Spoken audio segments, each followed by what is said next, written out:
শীতকাল এলে পরে মনে আলাদা চিন্তা ঘোরে, এত ঠান্ডার মধ্যে আমি স্নান করব কি করে? খুললে পরে কল, উফ সে কি ঠান্ডা জল, এটা আমার গায়ে ঢালতে হবে, কি আলাতন বল। গুটি গুটি পায়ে গামছা দিয়ে গায়ে তোমাদের প্রিয় ছেলেটা দেখো স্নান করতে যায়। কি কাণ্ড গো সে কি, জলে হাত দিয়ে দেখি হিমালয় থেকে সোজা জলটা এখানে আসছে নাকি।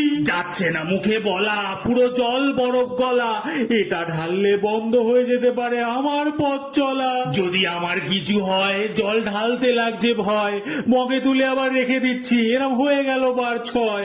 আগে ভয় কাটাতে তাই গায়ে হালকা জল ছেটাই, উড়ি বাবা গো কি ঠান্ডা, আজ আর কোনো নিস্তার নাই। রোজই বুদ্ধি আসে, জল ঢেলে আমার পাশে মাথা মুছতে মুছতে বেরিয়ে যাব হালকা করে হেসে। তাও সপ্তাহখানিক হলো, এরম করে আর কদিন বলো। কালকে তো দেখলাম আমার বডি স্প্রেটাও কাজ করা ছেড়ে দিল। বাজে কথা ছাড়, কোনো রাস্তা নেই আর, চোখ বন্ধ করে মগে জল তুলে সোজা গায়ে মার। উড়ি বাবা কি ঠান্ডা, পেয়ে ঠান্ডা জলের ছোঁয়া যেন প্রাণটা গেল খোয়া, শরীর থেকে দাও দাও করে দেখি বেরোচ্ছে কেমন ধোয়া। জল ঢেলে পাশে চান করি একবার মাসে, এখন খালি অপেক্ষা আবার গরমটা কবে আসে।